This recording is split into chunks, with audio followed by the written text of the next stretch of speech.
You are now, in effect, sleeping under the influence of what could almost be seen as a spell, an illusion, that prevents you from experiencing the clarity of perception that is your natural birthright.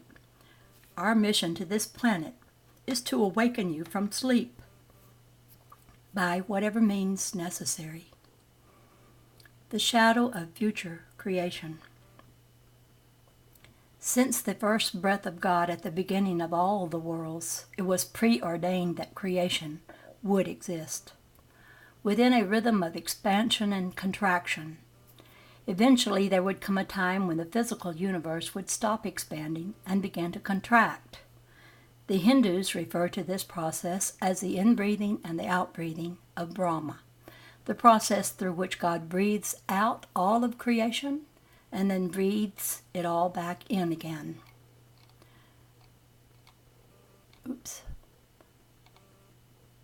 At this point in linear time, we are very close to the middle of the cycle, soon to reach the exact midpoint between the outbreath and the inbreath of God. The universe began to reach this midpoint of unicellular organisms, as unicellular organisms were emerging on the earth. But the exact midpoint is yet to be attained. It will coincide with what has come to be called the second coming of Christ. When any vibrational system reverses the momentum of its direction, as a pendulum does at the uppermost point of its swing, there is a moment of complete rest before it resumes its movement in the opposite direction. Since rest, or the total cessation of movement, constitutes the opposite of time, there is at the precise moment of its occurrence a micro-interval of non-time, a moment of eternity. This is the same interval of non-time that occurs many times each second as the atoms of the physical world vibrate back and forth. This is an opening into the Nogwal, a doorway into the presence from which all life energy springs.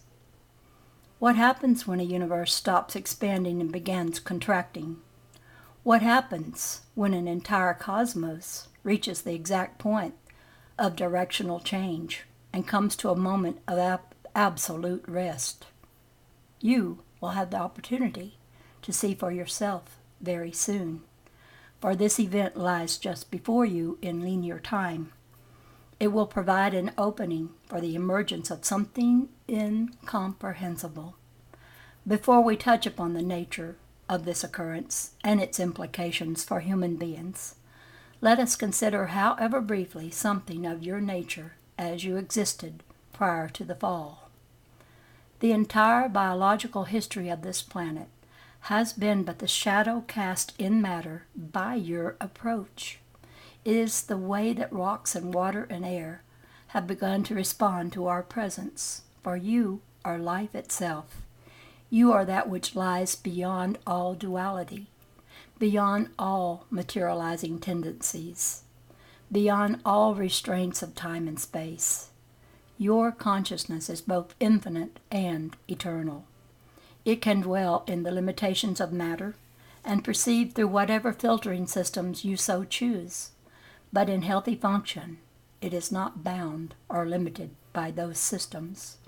Rather, it uses them as instruments of perception, exploration, and adventure. Outside of time and space, you are one with the Creator, the All that is, the Source. But when your consciousness moves within the context of a manifest universe, you become the Son, the Christ.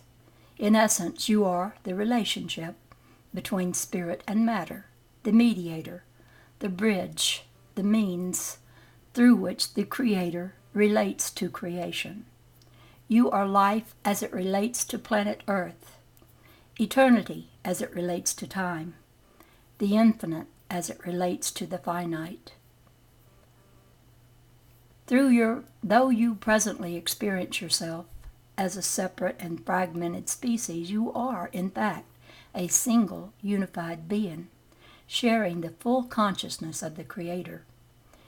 You are brought into living, focused expression When you are in sight of creation by the manner in which time and space, matter and energy, sea and stone, react to your presence.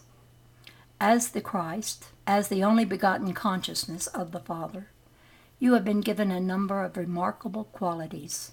You are able to expand and contract in accordance with the focus of your attention.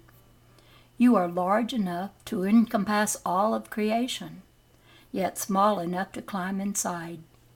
Your Father Creator also permeates creation, but in a different way. In His vastness, He surrounds creation. His being saturates the physical universe, all the stars, the sun, the planets in your solar system, the distant galaxies. But He relies on you for His focus. You are His specific attention. As the focus of the Creator's attention, you have been roaming around inside of creation for billions of years, expanding and contracting, drifting in and out of this galaxy, this star system, that star system. Everywhere you go, you see the matter that your Father has created. You observe the many wonderful forms it takes, the mighty suns, the red giants, the white dwarfs, the vast spiraling galaxies, the quasars, the black holes, the white holes. You watch the incredible contortions of time and space that take place in the various gravitational fields you pass through. You note the planets, moons, asteroids, and comets circling within each star system you visit. You drift around the Father's representative, the Father's attention, and you enjoy the worlds that have been brought into being. But all these worlds are physical. They are all made of matter. They are made of the bonded energy attention of the Father. They have a certain substance, a certain solidity that you as spirit lack. You realize that this is their limitation. You realize that they are defined and specified in ways that you are not defined and specified. Yet something about them intrigues you. By and by you get an idea. You begin to wonder if you might not just possibly, somehow or another, clothe yourself in matter and construct for yourself a physical body that you could then travel around in, perceiving matter from the same perspective with which matter perceives herself. The idea contains one paradox after another, yet something about it keeps you wondering. It puzzles you, and you love puzzles. You keep mulling it over as the eons roll by, trying to figure out some way to make it work. Until this point, there was no biological life in the universe. The rocks had a limited consciousness, but it was not responsive to the intent of your spirit. In solid, liquid, or gaseous states, matter as created and defined by your Father behaved quite predictably, according to fundamental physical principles, unhampered with until that time. Throughout your travels in the physical universe, you had always kept your consciousness separate from the matter you observed. At the time you hit upon this plan, however, all that changed. You looked around until you found a suitable planet for what you had in mind. Not too hot, not too cold, situated within a stable young star system. You then focused your attention and your vibrational body in an entirely new way, an open way, a self-sacrificing way, a very powerful, loving way. Gently, slowly, you began to approach the planet. As the outermost edges of your vibrational field touched the waters of the planet, particles of previously inert matter began gently vibrating to the rhythms of your being, aligning themselves with the energy patterns found on the periphery of your awareness. There on the Precambrian ocean floors, they began combining to form the first cells, the first minute containers for your consciousness.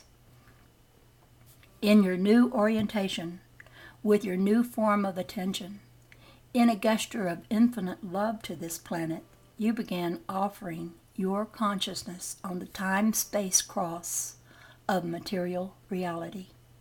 You allowed your consciousness to clothe itself in the limitations of physical substance, accepting its restrictions.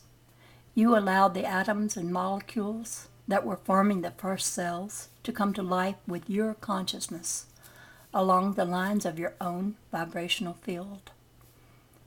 At the same time that you allowed your consciousness to become clothed with particles that had been subject to the laws of the materializing process, you taught the matter of earth to rise up in a joyful dance with your spirit.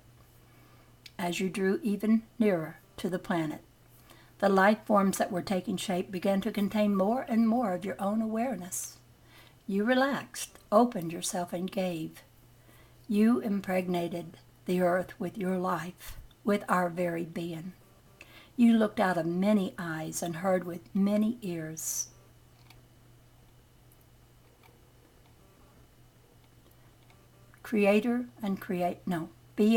Before incarnation, you were single. You drew identity from the totality of the relationship between Creator and creation. You were the Christ, fully conscious and alert, aware of yourself, unified, integrated. You realized that to accomplish incarnation, you would have to allow at least a portion of your identity to come to rest among the creatures you were bringing to life. Each of these creatures each of these would possess a type of hologrammatic consciousness that rightly thought of itself as both part and whole simultaneously. However, the presence of this consciousness could only be a certainty after the incarnation process was complete. During your actual surfacing through the substance of earth, there was a possibility that certain of the creatures might become self-active. Therefore, there had to be a means of regulating your disintegrating form without. Therefore, there had to be a means of regulating your disintegration from without. You wanted a part of you observing the whole process. So as you prepared to enter into the planetary relationship, you created beings to represent your original state of unified awareness. These are the angels. Their value, as well as their limitation, springs from the fact that they have no comprehension of the process you are undertaking. Their instructions were to pretty much stay out of things until near the very end of the process. Then, upon receipt of a prearranged signal, they were to commune with the human beings on earth at that time and assist them in awakening to their original state of unified consciousness. We received that signal nearly 2,000 years ago. It has taken almost 2 millennia to prepare you for the message we bring. You had to be educated before communion of this nature was possible. However, the time is at hand. Our instructions are to awaken you to a remembrance of purpose, a remembrance of self. It is time to begin the final cycle of conscious creation, during which the earth creatures themselves participate in the unfoldment of their design. The body you are creating for the habitation of Christ consciousness is to be a mobile body, fueled by the creative intentions of the Father, capable upon completion of leaving the mother's side.